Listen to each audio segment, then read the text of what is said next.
Welcome back to continue our discussion talking about children and grief. Joining me again is Barbara Bilderback, Bereavement Supervisor for St. Francis Hospice. Let's jump in.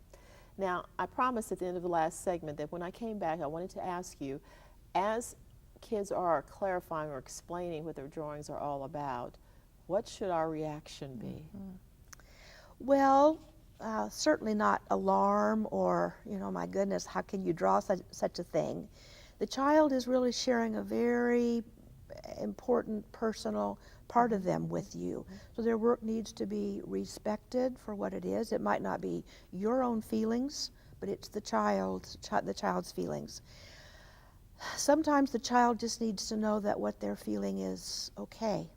Okay. And for the parent to, maybe the child's drawn something about anger, and the parent or the adult can say, sometimes I'm very mad that your mother isn't here anymore either. Okay. Which helps the child know that that's okay. If children never see adults with some grieving behaviors, children don't know that their own behaviors are okay.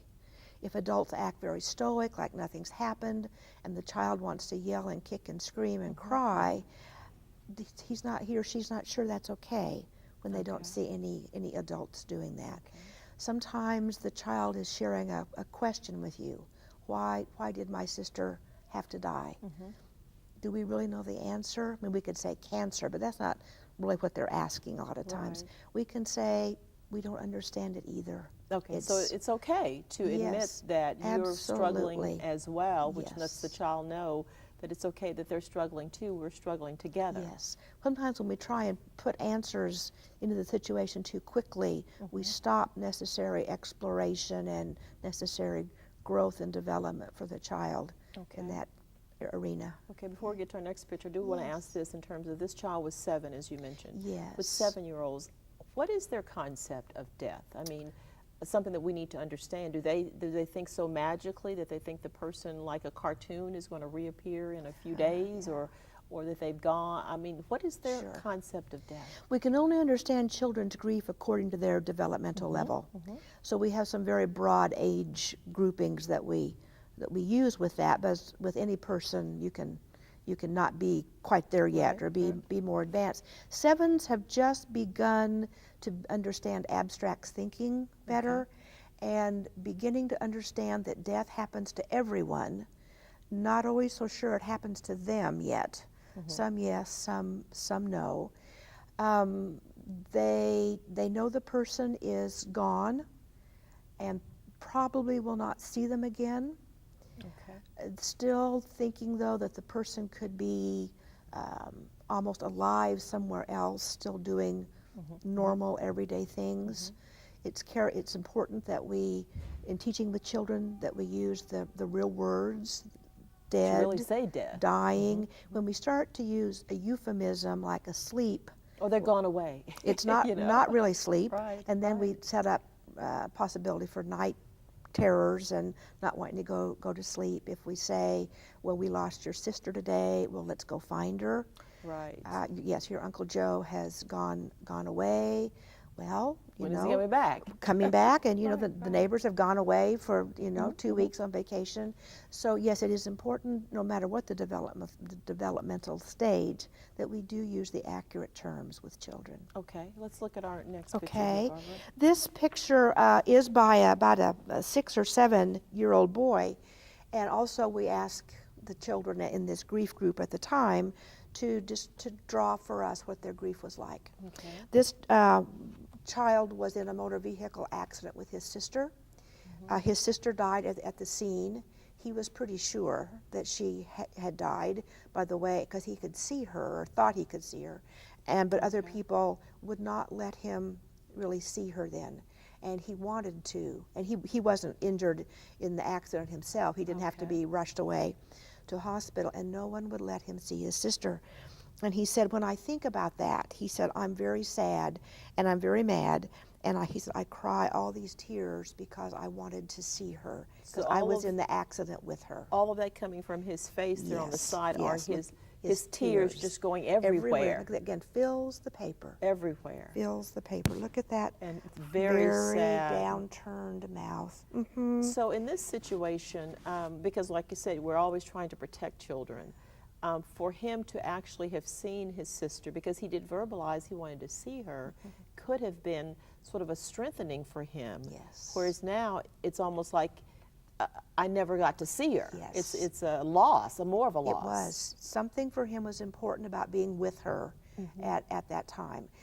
Some children would have said, "Oh no, I don't want to see her."